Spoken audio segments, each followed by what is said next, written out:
going live.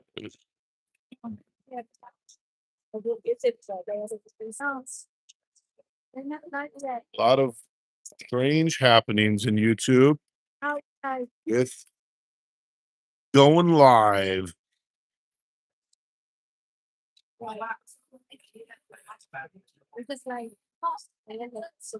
Wow, that gimbal's got a mind of its own, don't it? Look at that thing. This is kind of like an undulating snake there. Well, howdy, folks.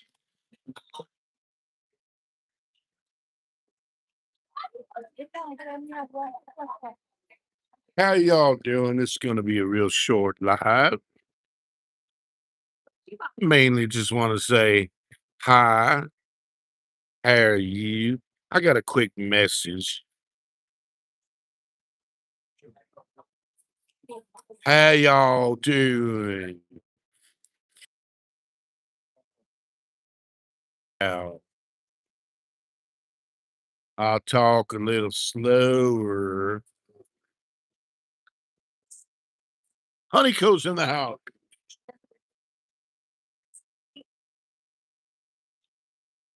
Chalk. Well, we'll give it another minute here, see if anybody comes. Let's have a brief message for the community. For the community. And our silliest corners in the house. How are you, RC? Good. 3 people in the house. We've got this weird thing here where, you know, I'm live, but I can make their voices be heard here. So quite a trick. Must be AI. When in doubt, everything's AI. When we can't dispute something you say, it must be AI. When we want to discredit you in any way possible, just claim AI and deny everything. That's the way to do it. We learned it from the trolls. Well, I'll wait for another second or two here. I've got a quick message for the community. I hope y'all had a beautiful weekend. I know we did.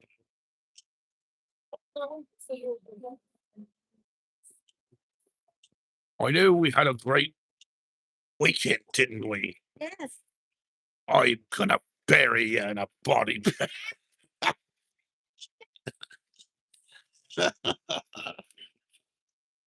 Don't you dare come to London, Biggie, or to Dublin. If you come to Dublin, you're gonna leave in a body bag.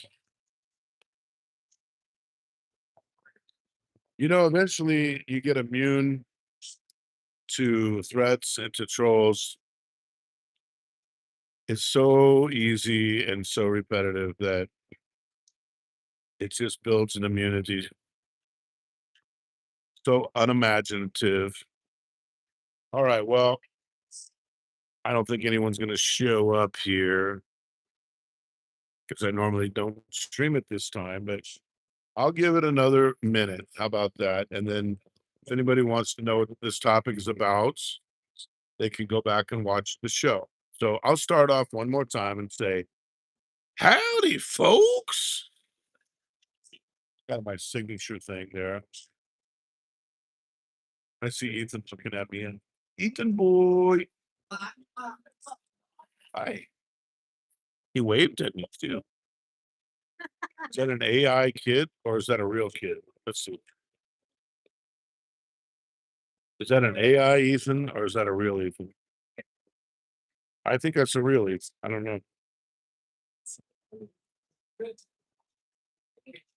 I'm gonna go out on a limb here and say that he's real. He's not a robot. All right. Well,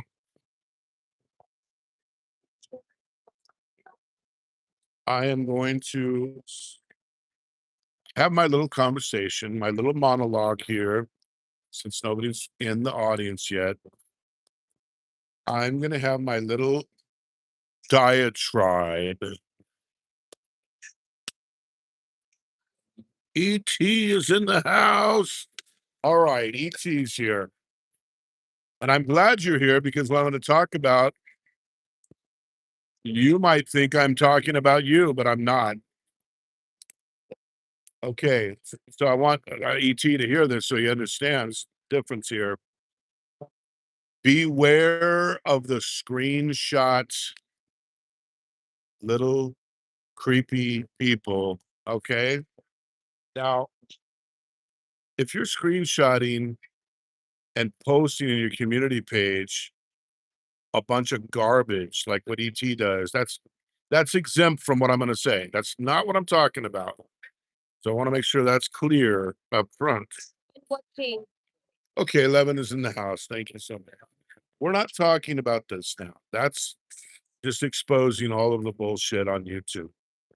But what I'm talking about here with Screenshot Bros is you have a friend, let's say, and the friend is constantly screenshotting other people in private conversations that they had and sharing it with you. Now, this is what the poodle noodle is famous for doing. Okay. You have a private conversation with the poodle noodle, and then she screenshots everything you say and takes out of context so it makes it look like you're doing something that you're not or saying something that you're not. This is despicable behavior, private communication that goes in, uh, if I've got an issue with somebody, I can contact that person and have a conversation. I don't need to go to a third party and bring screenshots of what the person told me in private. Private issues and private communication should be private, and it in many countries is private. It's illegal to share those communications. But YouTube is famous for this. The little bitch boys that like to gossip about other men, they screenshot private conversations, send it to somebody, and say, "Did you hear what Big E said?" Dot dot dot dot dot. As soon as you see people screenshotting and sharing other people's private conversation, I'm here to tell you that you should get rid of that person, no matter how good a friend you think they are. Now, we're not, again, not talking about public screenshots for public shows. We're talking about private communication. So, as an example, let's say ET messages me and shares something about his girlfriend. Okay. And I take that information and I blast that information to a third party. That is wrong. That's despicable and it is crazy. But it's all too common with all of the weak men of YouTube that feel they have to always gossip about other men, their body, their the way their body looks, the way their girlfriend looks, the way, how much money they have, blah, blah, blah, blah, blah. It's nonstop gossip by men who are bigger gossip queens than any women that I've ever met in my life. So once you see the screenshots out there, don't ever say anything of any importance to that person who's doing that because they're probably screenshotting everything you say. You notice with the poodle noodle, the minute her and Ruby had a fallout, what happens? She starts sharing private communication. Now, this is illegal to do this. She's doing it publicly on her show, which is illegal. But people do this in private all the time, and you have no way of knowing. But once she discloses that she's sharing private messages with anybody, don't ever send any message to that person because they're probably screenshotting everything you say. And like good little bitch boys, they run to somebody else, say, "Oh, did you hear what Biggie said?" So beware. Don't Goodness. Don't say that you haven't been warned. Excessive screenshotting, there has to be a motive there. And the real motive is most of these clowns are lonely and desperate and they got nothing better to do. And so they're just like little women. Now, here's a person who's not desperate, not lonely, and not a little woman. Ernest Connell, great guy. Hey, Ernest, we're here with Honey Co, Ethan, and April. Hi, April.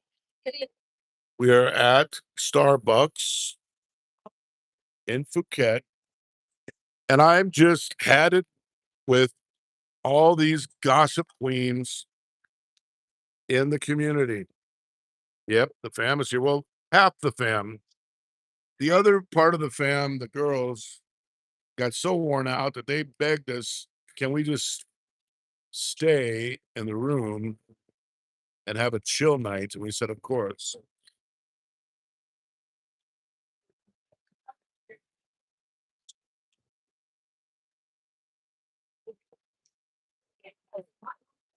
So let it be remembered by the community when you see the screenshotting, when you hear men talking and gossiping about other men. And again, we're not talking about stuff on public. You say it in public, it's public. We're talking private. Ernest comes to me and says, Jane Doe is his girlfriend. And I go and start telling everybody. Well, he told me, he didn't tell everybody else. He told me with the confidence that I'm going to not share things that other people don't need to know. And if he catches me like a little bitch running around telling everybody what his secrets, why would he ever share anything with me again? Why would he even communicate with me? We have to, if you're in a position of trust, like you have private conversations away from YouTube, your private conversations should be sacred. Nothing should ever leak out about your private conversations. I've said this before, and I will say it again. I told this to ET the first time I met him. People talk shit about me in YouTube, but I'm probably the only person anybody could trust in YouTube because I'm holding everybody's secrets and you never hear them brought up to you. No one ever does because I don't share the private lives of what you share with me. I do know about ET and his girlfriend. He shared with me. I'm not going to give any information because he said it in private. There are certain things in private, like the Don C sweepstakes, that this deserves to be publicly disclosed because this is a celebration thing. And we all can learn from Don C's example, and he deserves a lot of credit. But when there's privacy and it's shared in private, we should never share those details with anybody else from YouTube because we think we can trust them. But as soon as you have a fight in YouTube, the gossip queens go crazy and they start blabbing. So the best thing to do, even if it's your best friend on YouTube, don't share anyone's secrets because it'll come back to bite you. Now, I'm going to say it one more time. This is not the same as screenshotting the chat box and posting this in your community page. The poodle noodle is a lying sack of shit and everybody knows it. And ET is holding these garbage people accountable. That's different. That's not a private communication. If ET was having private communication with the poodle noodle, I would tell him, don't share that with me or anybody else. Even for her, I would say, keep it private. See, when the poodle noodle started sharing all of my private communications with her, I could have done the exact same thing. I could have made her look absolutely horrible I could show you the 1,800 times she begged for money for a hotel because she's stressed, begged for money to go to Kagan de Oro to do a fake case on Ruby. I could prove everything I've ever said about this person. But I don't bring these things up because this is a principle I believe in. It's private and it should stay private.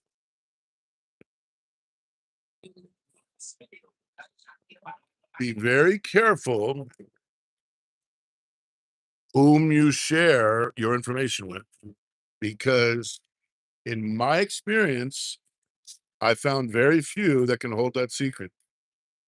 So be very careful. Don't trust people just because they're in YouTube. We all want to believe that there's a good guy side and a bad guy side, and we can trust everybody. We're like a community, like a real community. That's all a fairy tale. Now, everyone who's shared with me, I can keep a secret. That's why you never hear it come back to slap you, because I don't tell people stuff. But believe me, I have been bitten and bitten and bitten. It's like I covered my legs with sugar water and ran through a mosquito patch. So don't let this happen to you.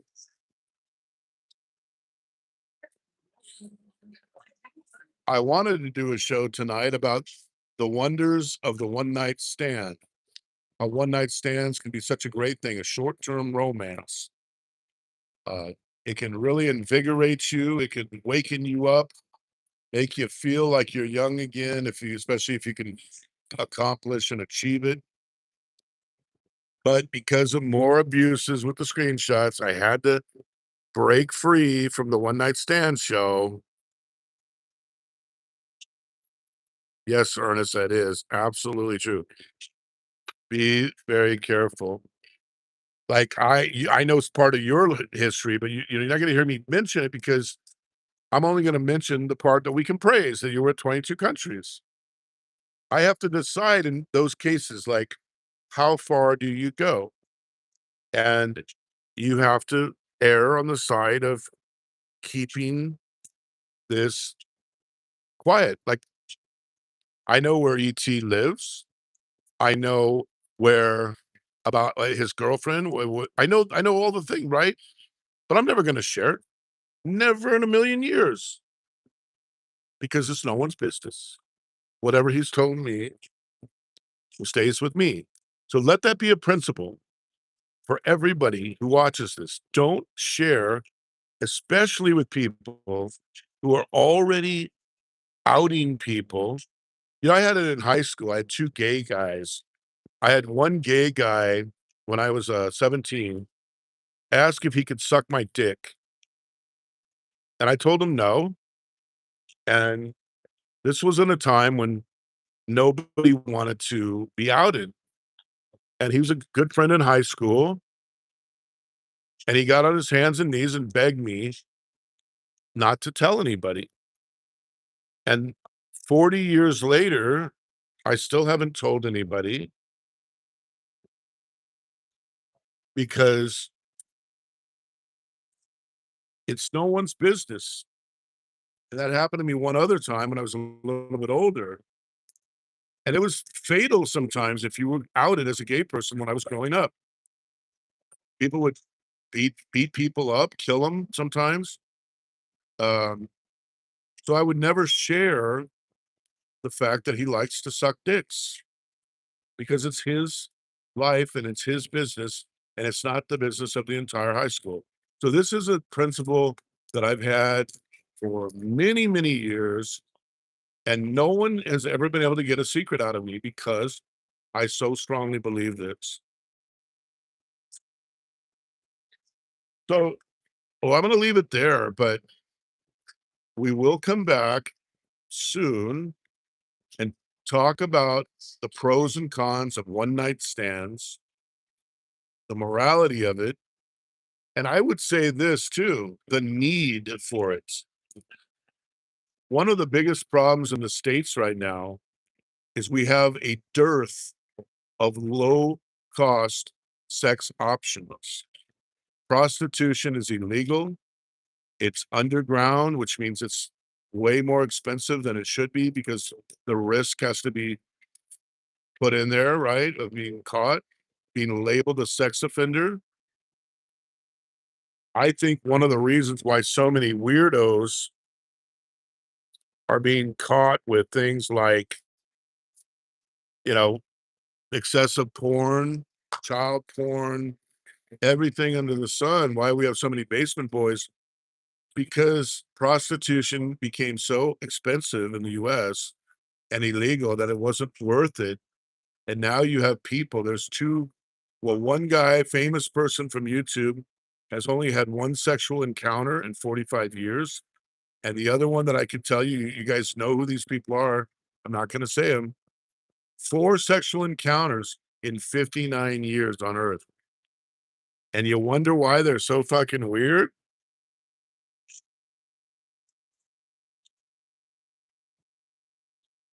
Pita Marie is here.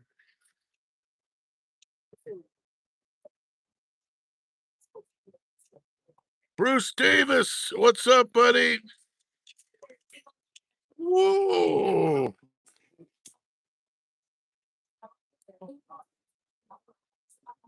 Uh-oh.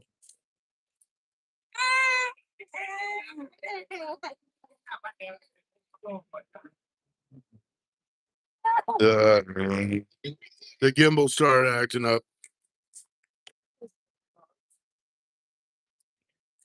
All of you that just came in, welcome, welcome, welcome. And so, the lack of prostitution options in America, the cost of the prostitution or the one night stands, the legality of it is one of the reasons why we have so many weird people.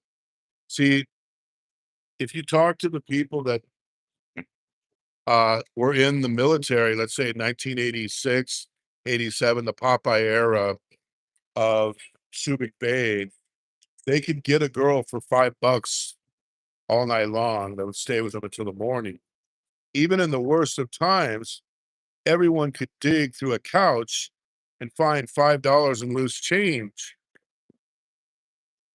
Fast forward to 2026, and we're talking about millions of basement boys who couldn't get laid with a fistful of $100 in a Tijuana whorehouse. So we will be talking about this topic and upcoming because the dearth of low cost, safe sex workers for the men of America and other Western countries is absolutely destroying those countries.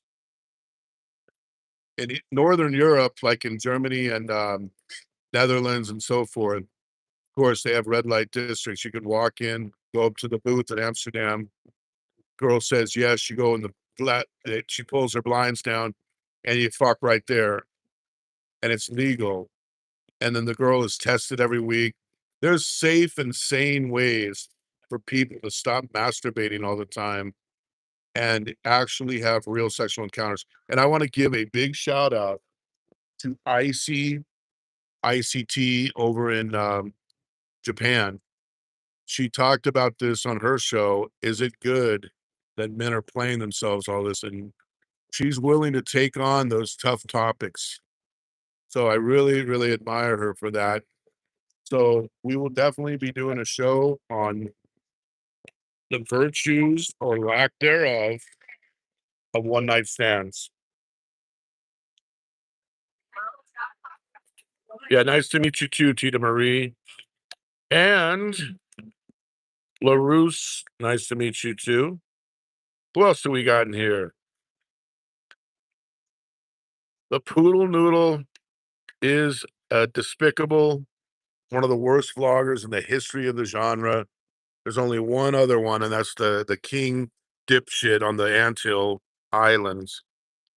They are a match made in hell. What else do we got here?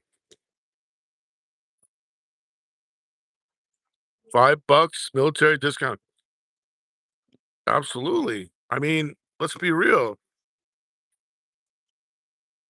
So we're gonna do a show on the One Night Stands, and we're gonna do the Subic show, and in honor of Ernest, because he's an Air Force guy, we'll do the Clark show. And for $5, my gosh, I mean, you get an 18-year-old Filipina that'll suck your dick, and you can fuck all night long for $5. Those days are long gone, and I think a lot of guys just cannot afford to do it. And I think Ricky's right. You pay, you pay, you pay. Now Ricky is paying 10,000 a week for his girl in Brockeye. He's said this multiple times. Let's say you don't do that and you go more the traditional way. You think these two here don't cost 10,000 a week? Fuck, if I only had to spend 10,000 a week, I'd be ahead of the game. You're gonna pay. Now I'm not paying them, but you pay through the back door, the dinners, the Starbucks, the this, that, and the other, the clothes. Everybody's gonna pay one way or another. So why not if you just need a fix, you just need to fix, wouldn't it be nice if you could go into a booth, bend her over, get your deal done, and then you'll feel good again for the next couple weeks.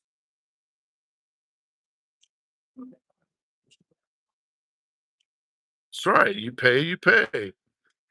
Now, Bruce, you know that's true. You know exactly that's true. You went out there to Lausanne, you supported that person for years, and I'm not knocking these people. I'm not criticizing them at all. But the real life is not this.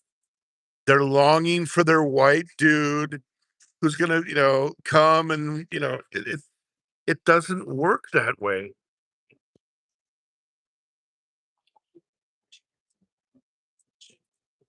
They want a white guy or a foreign guy to have a step up, a better life. I don't blame them for that.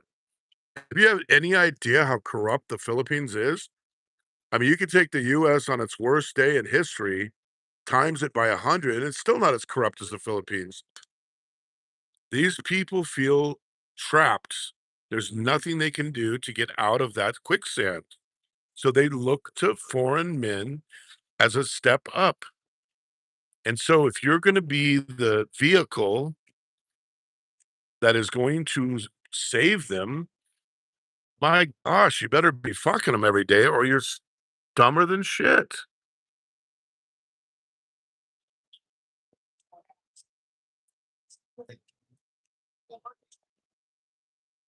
Yes, Ernest. We love it's a love fest around here. We're all best friends amongst everything else. You saw that. And for those who don't know Ernest Connell, he's really an amazing guy, stand-up guy. I was so impressed with him. So impressed with him that I urged him to start up a YouTube channel, get up and talk about real topics so I don't have to be on here talking about one night stands and screenshots.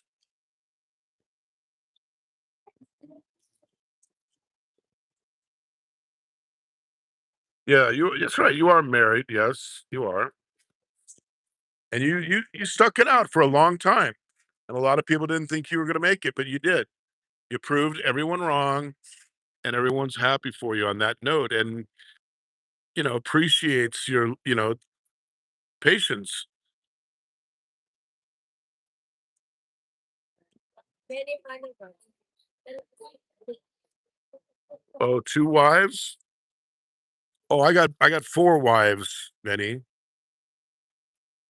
I My hero was Brigham Young. I have a couple of heroes growing up. Brigham Young, who was the 2nd president of the Mormon Church.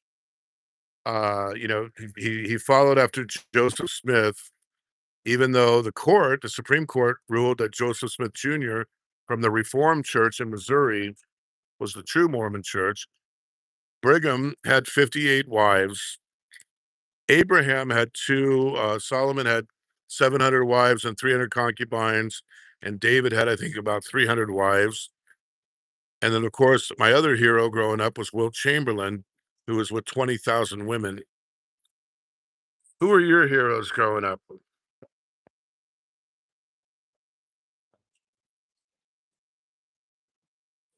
Yeah. Oh, yes, right. ET. I thought you had 200 as well. ET 200 wifeys. I was single for a lot of years, just to answer your question, and I was literally with quadruple digit females in my lifetime. But then I settled down and see, not only are these two, they're also each other's best friends. And this is the life that makes us happy. I know it doesn't make YouTube happy, but we're not here to make YouTube happy. We're here to make ourselves happy. I tell people all the time, like, for me, I don't care what someone does with stuff like this, but if people are really have a problem with it, I understand. It's best to stay away from the channel and not get yourself in an uproar. If you got a problem with Wilt Chamberlain and with Brigham Young and all those people, I understand. I don't have a problem with it. And everything we do is consensual and everybody's on board and everyone could back out of it any time. So,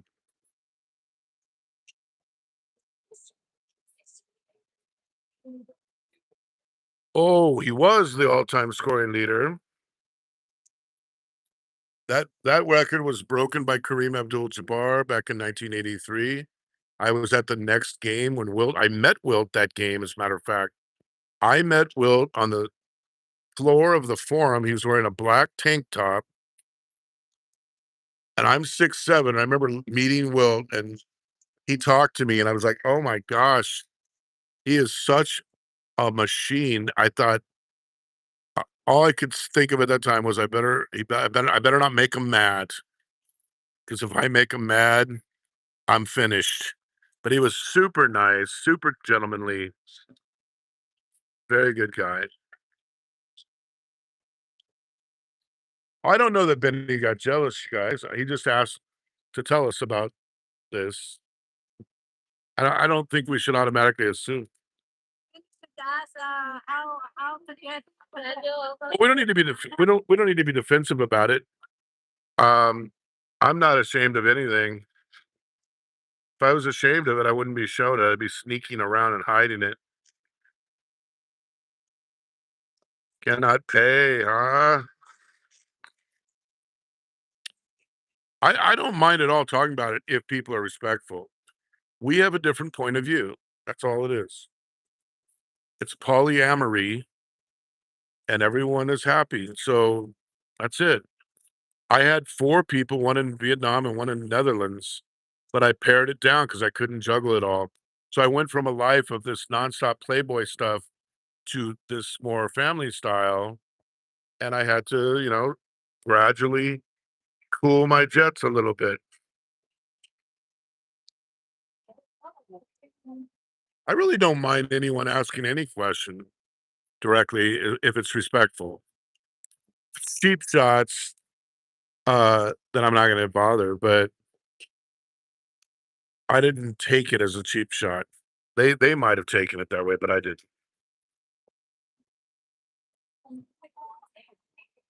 So yeah, anyway, Ernest, I was there with Wilt, and Wilt 7'1", he's about 320 at the time, and I was 200 pounds, and I was, 6'7", and I can't even describe to you. Wilt looked like a professional bodybuilder in a 7'1" body, but he was super gregarious and just the nicest guy. I met so many. I used to work at the stadiums.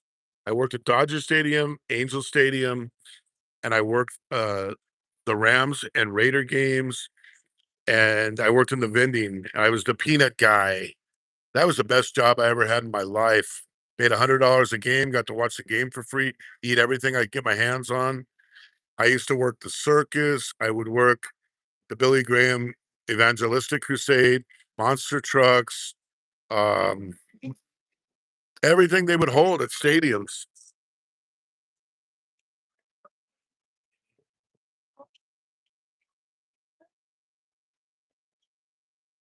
Search those Epstein files. I'll tell you, I can guarantee you my name won't be there, thankfully.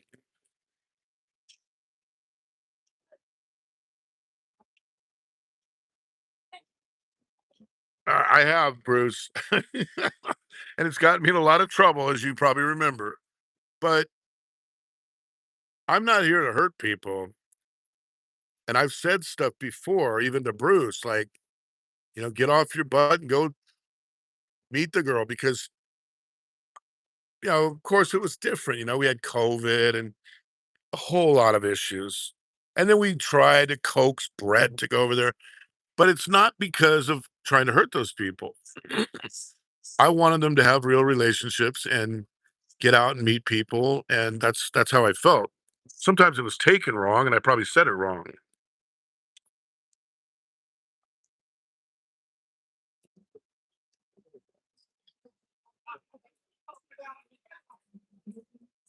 Oh, yeah, Ernest.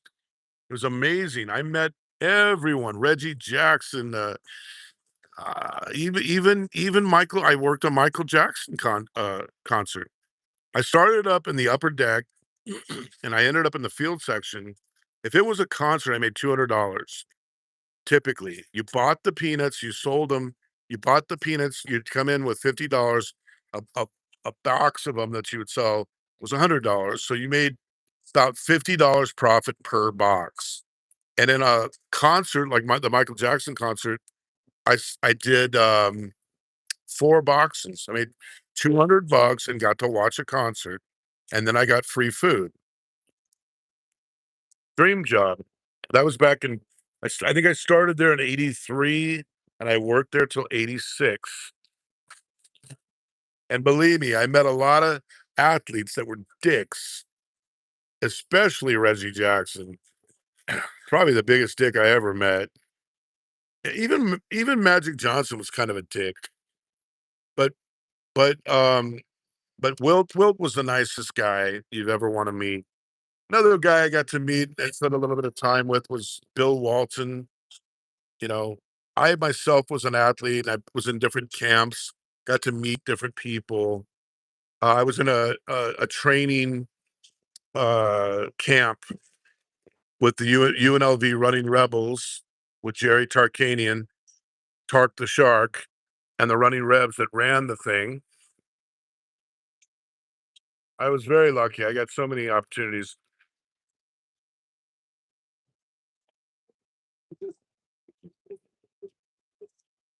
Yeah, they don't know.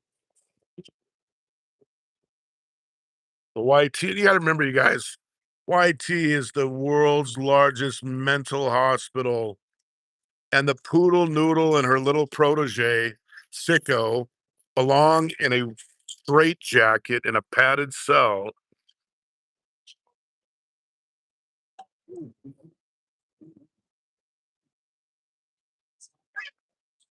Well, I'm glad to hear that, Bruce, because I always liked you. I always think I like when you're on panels, and I think you're a good person, and I know you worked with your dad, and you're not a bad person at all. And so when I saw you go up there and meet the girl, I only saw it, and then it seems like you might not have had a signal after you went to her province. The whole YT world was thrilled, and I'm thrilled, really thrilled. I like seeing people succeed. Just like I said about the Don C thing, he made $1.7 million in his uh, AI company. I did a show, you can see it, Don C's face. I champion people who succeed. I like to talk good about people who do good things and succeed in life. I don't like to talk about people who are losers. So when I saw Bruce Davis go to the Philippines, marry the girl, live with the girl, come on, we're all thrilled, man.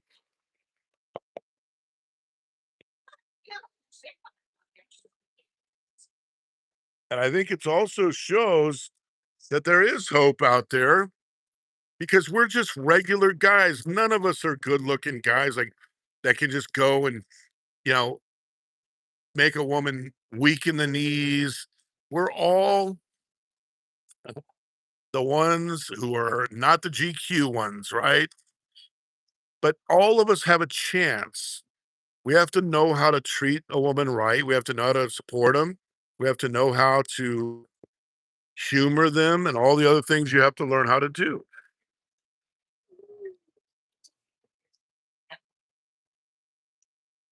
All right. So, with that said, I'm going to wind it up here. We're going to have our talk about one night stands coming up.